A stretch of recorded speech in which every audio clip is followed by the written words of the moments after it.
Mic check. Keep the hoodie real quick. All right. Let's get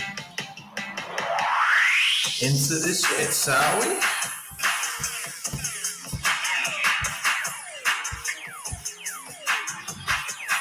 You taking it to outer space. Well, technically, there's no such thing as outer space, but y'all get my point. Let me turn this down real quick. Make sure y'all hear this illustrious, luxurious voice that you're hearing right now. You're listening to the sounds of To Dissect the Dialogue. Episode 81. That is facts. I know that's a fact. 81. We are definitely on 81. Turn this down real quick. Yes, we are back, people. Welcome back to another episode, another crazy week, another crazy, hectic episode to get into the nitty-gritty now. I'm pretty sure we're all aware about the Israel-Palestine war that's currently going on, and, you know, whatever beef they got going on, let's just, wish they could come to some compromise. I don't know if it could be today, tomorrow. I don't know, whenever Messiah they'll make up just like they do with ours. But whatever, make sure that they're doing great. Again, whatever situation they got, I'll be honest. I mean, I'm not going to say, okay, I'm going to say this without sounding terrible. I'm not saying I don't care. Let me not say that. But I don't live there. So it's kind of like when someone says like, oh, the Astros lost. I was like, okay, what does this have to do with me being able to pay my rent for like the next month and a half? Like, it means nothing. Like, it's cool to stay abrupt to what's going on around the world, but I mean, it doesn't really help much for me in my everyday life. But regardless, hope they're doing okay. But that's not the main topic at hand. Even though that's constantly going on, people always have this need to, people pick and choose what's right or wrong. People pick and choose which it's always been like that. Like, there's always been double standards. Now, usually I always talk about defending double standards and whatever, et cetera, et cetera. You always hear me give definitions of certain things for people that are tuning in that don't know what it means. But I'm not going to do that because I'm pretty sure everybody knows what a double standard is. So I'll sum it up for the first time, my amateur definition, because I actually know what it means. So basically, double standard is when one standard or one particular common thing is accepted from one side of the spectrum, where it isn't really taken seriously from the other side. Example, men can sleep with a lot of girls, women can't really sleep with a lot of men, or else to be deemed a certain way. What else? If we attack countries on the other side of us, we're considered patriots, but if they do it to us, they're considered terrorists. Your religion says this, but if your religion says that, then you're evil. It's just silly stuff, basically. The reason I bring this up is I was just scrolling on my timeline, as I always do. Make sure y'all catch me in frame. Scroll as I always do, and I just so happen to find out that they're making a biopic on the timeline of how Elvis and Priscilla met. Elvis Presley and Priscilla met. Movie's already out. Well, should be coming out. Now, as a person that is, I guess I would consider myself a cinephile.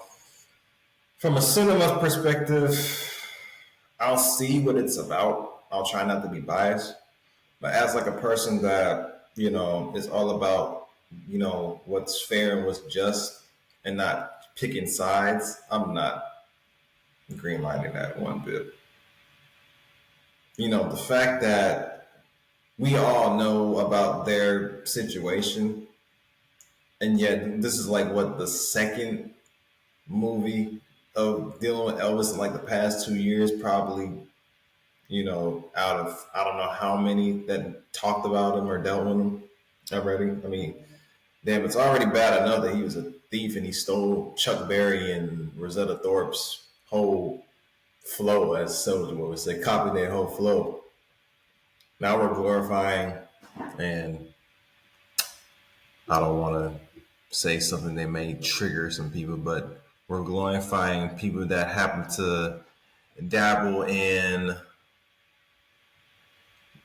let's just say, greener grass. They prefer their grass to be a little bit more fresher.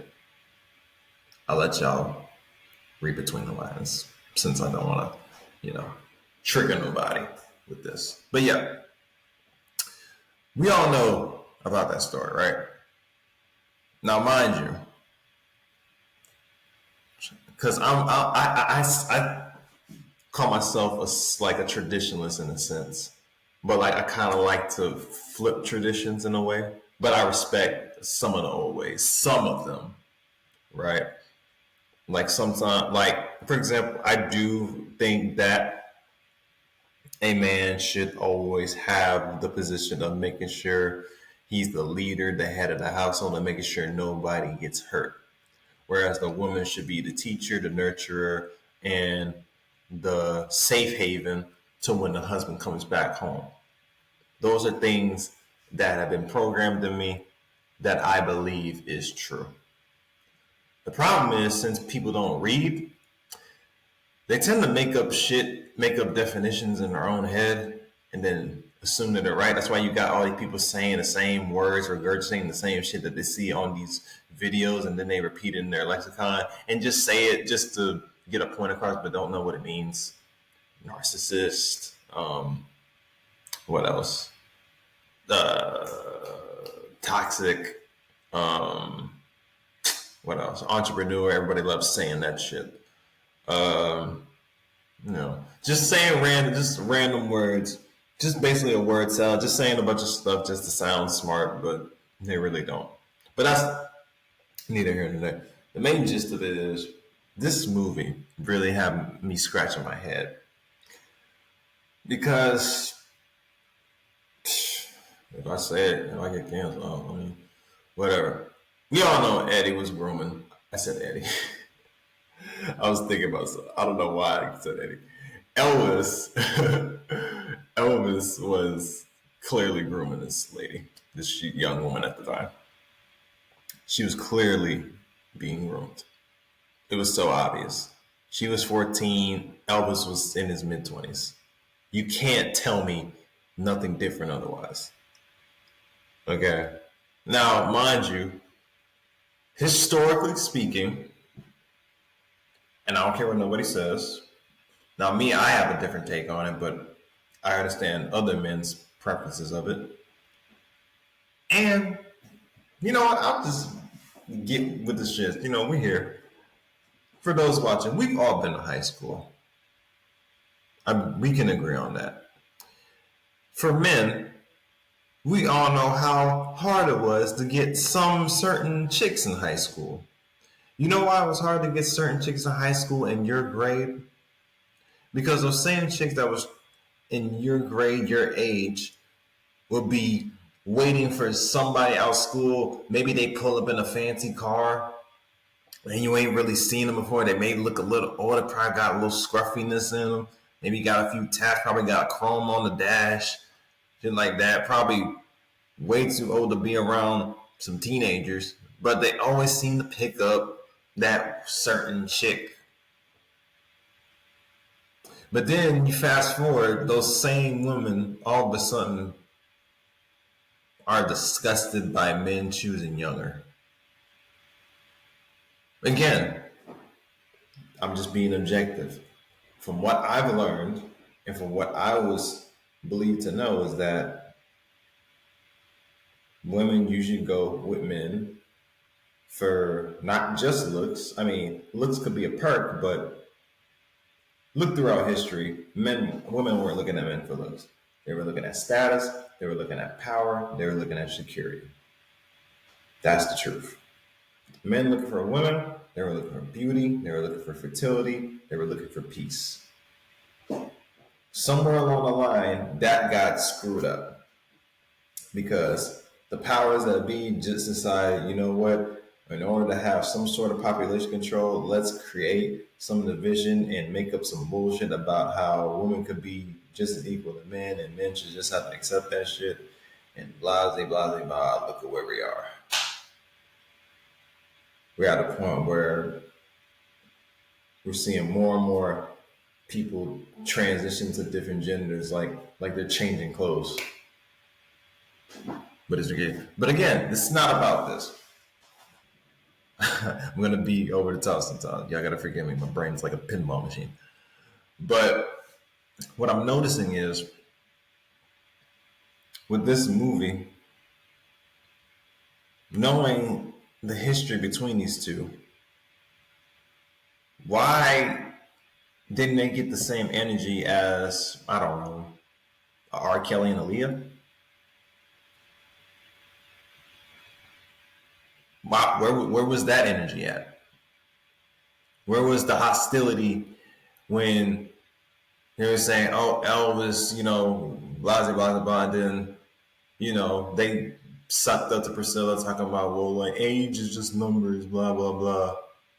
But then I'm pretty sure Aaliyah said some stuff where she did shit. Her goddamn debut album was age ain't nothing but a number, but everybody wanted to demonize R. Kelly. Now, don't get me wrong, because I know people are gonna look at this and make me seem like I'm an R. Kelly himbo. It's like, again, this is one of those, and this brings me to the main topic of tonight. Do we pick and choose a lot? Because at times, it's almost like certain people that we know are pieces of shit. We just, whatever, give them a pass, some shit. But then when it's people that's actually, made a mistake, know they tried their hardest to fix them, keep continuously trying, they still don't get, a benefit of the doubt. I'll make an example. The whole Chris Brown and Rihanna thing. Nobody knows exactly what happened between those two. They just saw Rihanna with bruises on her face and then Chris Brown looking distraught, drunk, so it fit the bill. Right? But what they didn't tell you is that Rihanna was the aggressor. The way she acted, come on, it's not hard to believe. That's why I didn't believe that story when I was hearing that growing up as a kid. The story never made sense to me. Anytime a story doesn't make sense or there's too much, loopholes in a sense in the story, I always knew something was wrong. When she did those crocodile tears with Oprah and, I always knew it was lies. People pick and choose with that, right? They side with Rihanna, but here's the flip side. They cry for Rihanna, because she's a victim, she's so strong coming back, they always like to throw it out there. Fast forward, Bow Wow, real scratches, the mugshot, real scratches with, who was that? Erica Mena. Erica Mena scratched the shit out of his face. She looked like Edward Scissorhands and Freddy Krueger been merged together and created a big ass supercar and just went like this on Shad's face.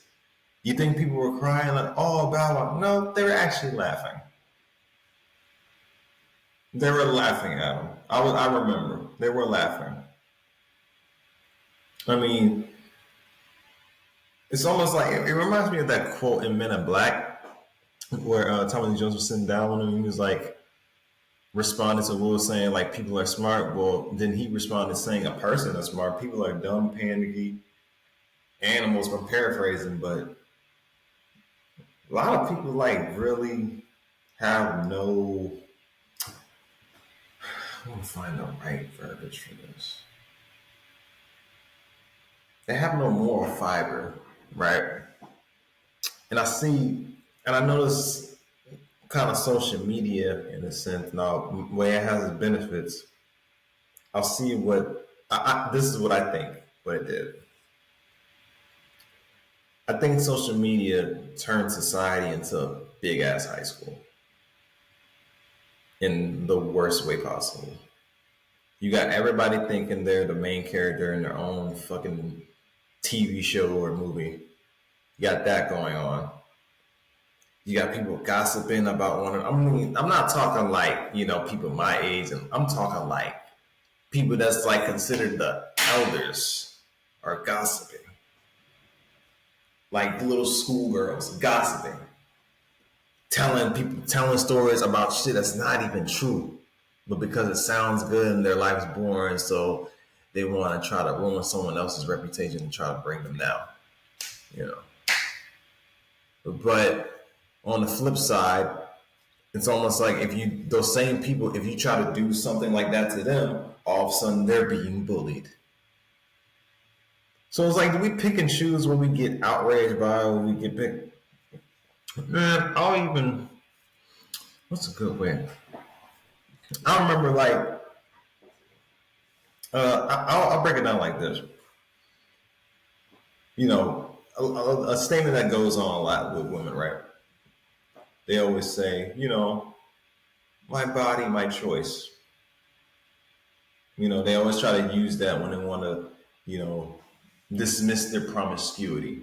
They always want to hit with that statement. Now, be as it may, if it's true to you, live your truth. If it's your body choice, cool. If you're in that type of work, but you know what I noticed, like especially with like prostitutes and sex workers, I think they're the only profession. Well, this is why I can't really call prostitutes or like sex workers or OnlyFans entrepreneurs, because in order to be a true entrepreneur, you have to know that you're going to have to risk more than the reward. And prostitutes, which is mostly women, don't really know or don't believe that there's a risk, especially the OnlyFans mom. They don't think there's a risk to what they do. That they think that just money just gonna always come to them. And then if you tell them, they're gonna think you're being, like I mentioned before, misogynistic. You know, you don't like women or you're gay. They throw the homophobic stuff again. What they want to be in the Pride months and cheer with the gays, wave the rainbow flag, but it's probably saying f bombs and saying queer and fruit, all these different homophobic slurs, to their boyfriends or husbands with their homegirls, and thus you create a toxicity in different relationships with all that. But I was on my point. Oh yeah. So back to my logic about prostitutes and how there's a pick and choosing of what we value. Yeah, prostitutes, sex workers, OnlyFans are like the only profession that don't really know that there's a risk to what they do. Example, everybody knows that if you're a drug dealer, you can either get caught, get shot at, or possibility that you may harm somebody else. You may harm somebody else, trying to shoot. You may take another innocent person's life, and thus you creating a cycle of violence. You get caught, get shot, or you shoot at. But that's the risk. Nobody feels sympathy for people in that business because it's just the nature of the game. wins and losses. You know, if you can you're cool with flashing your money, showing your stuff out, be ready for someone to see that and take off running with it. Y'all like making songs about it, right? So you should know that whatever you put out is going to come back to you. It's one of the few professions, but but drug dealers they don't really get sympathy for that because people know that that's what happens. You know, they'll eventually die anyway. Is what most of them say, right? Everybody knows that. Athletes, yes, they grace their court or the stadium with their athletic prowess and their amazing bodies and agility and strength and toughness. But the risk is they can get hurt. They can break something.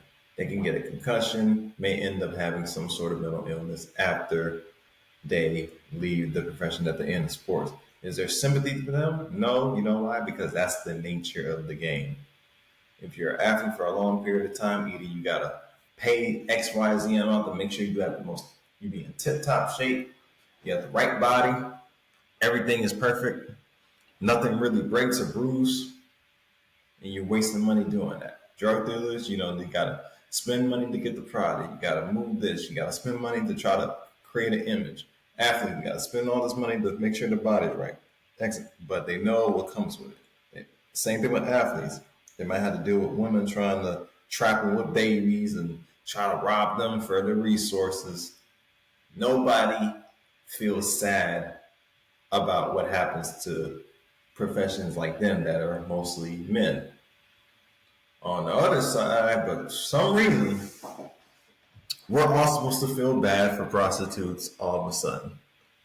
You know, we're all supposed to feel terrible for whatever circumstance they went through, or, you know, and again, because I know what people are going to say, well, prostitutes, you know, some of their childhoods are horrible because they dealt with. I get it. I know some prostitutes have harsh childhoods that deal with that. I understand. But then where does the self respect come in? If you know I mean, again, some people could be a victim of circumstance. I'm not knocking that. I'm not knocking that some people could just, you know, they try to do good, they try to do X, Y, Z, but maybe what they're doing is all they know. But it goes back to my other point. You could say the same thing about a drug dealer. It's like, man, maybe this is all they know. You wouldn't take them seriously. You tell them to get a regular job, or you'll tell them to man up. You don't have to do this. You're too old to be in the street life. Well, to be fair, man, if you're 55 years old still selling pussy, you way past your prime. I'm just saying. Like, from what I know, 50-year-old, you know, multimillionaires, you know, not even be multimillion, but just, you know, certain dudes with money that got a little paper, ain't looking for prostitutes their age. And that's where the pick and choose come from. Like, and I see that a lot with age. I see that a lot with race. And I see that a lot with sexuality as well, with genders. People pick and choose what they want to get outraged by, what they want to defend, and what they want to try to counter. And I'm here to tell you that's not it. If something is wrong, it's wrong across the board. Okay. Men shouldn't have to be ridiculed just because they don't exhibit manly traits. The same way most, you know, men are ridiculed for having female traits, do the same thing to women. Don't applaud women because they're strong and independent. Criticize them like, why do you feel the need that you have to be that way? Are you hiding something? Are you trying to put up a facade? You know, for those that like dabbling with, you know, people a little younger, you know, don't just down on them and make it seem like they're creepy or predatory. Say like, so what about women of a certain age do you like about them? Do you think that you have a chance with, like, because like I said, fertility, people go young for paternity, or you want to have someone nice in your arm, or most people don't really think of this. Maybe you just want somebody to be by your side, when you take your last breath. That's another thing too. People don't consider, mental health. People see mental health differently for both genders as well, and for different groups of people. That's also people pick and choose. Men are 3 to 4 times likely to off themselves than women. Those are facts. But, you know, society doesn't really care. Just the way of the world. That's the way they see it. But that's not how I see it. And I don't think anybody should have to go through life thinking they just want to end everything. That's not how I want the world to be. But I know that's not true. I can't, eventually you gotta take the rose colored glasses off somewhere. But I digress. You know. But in order to live in a world where, it's not always gonna be perfect. Nothing is ever gonna go your way. I get it. Not everybody has certain freedoms. But it shouldn't negate the fact that you at least try to make sure people are treated with some amount of decency. You know, most people don't even know how to, talk on the phone or like engage in conversation because, you know, you've been too condensed in the closed space as to where it's like we we isolate ourselves and keep ourselves away from any sort of, social contact with anybody. So where it's like, I mean, you can even go to the clubs and like see how bad it is. Like nobody's even interacting with one another. They're just oh, hold up. And another thing too, why are you dudes wearing shades in the club? Are y'all high? Are y'all drunk? Are y'all, I don't know, possessed? Because I always thought that was dumb. Like the room is already dark. Why do you need to put shades on already? I never did understand that. Now, not to get too long winded, it's just crazy how people can try to paint a narrative on the one side, and then another person does the same exact thing. And it's like, and again, I don't want to make this, that against that race thing, but I mean, seeing that was just so obvious. Like I said in the comments too, like, you think they would have made an R. Kelly and Aaliyah album when they first meet? Hell no, they wouldn't let that film come see the light of day. That shit gonna be like the detox of movies. That shit ain't never coming out. But hey, all y'all that wanna say y'all tired of, representation and not showing, but there goes another pick and choose. No, and it's often we leave. Us as a people, we can't say that we're tired of the conditions that we're living in, but yet we glamorize that life. It doesn't make any sense. How are you shitting on a life that you hate, but yet you love it? It just never made sense to me. Like you hate being poor, but your mindset is poor. Like I said, the picking and choosing. You could be racist and prejudiced to other people for no reason, but this white person says some words to you, you're up in arms.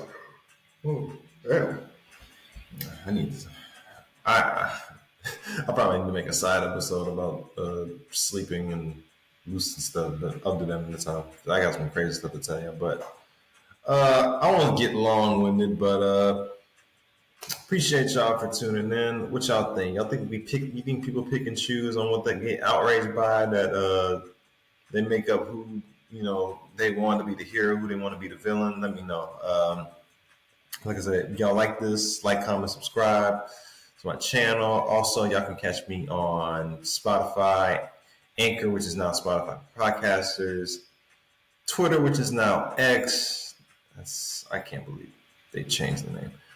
What else? Amazon, Apple. I said Apple already. Y'all know what? IG. I'm all over the goddamn place. Y'all should know where I'm at right now. But catch me on that. If you're not new, continue to share, continue to comment, tell a friend, tell a neighbor, tell a dog, tell whoever.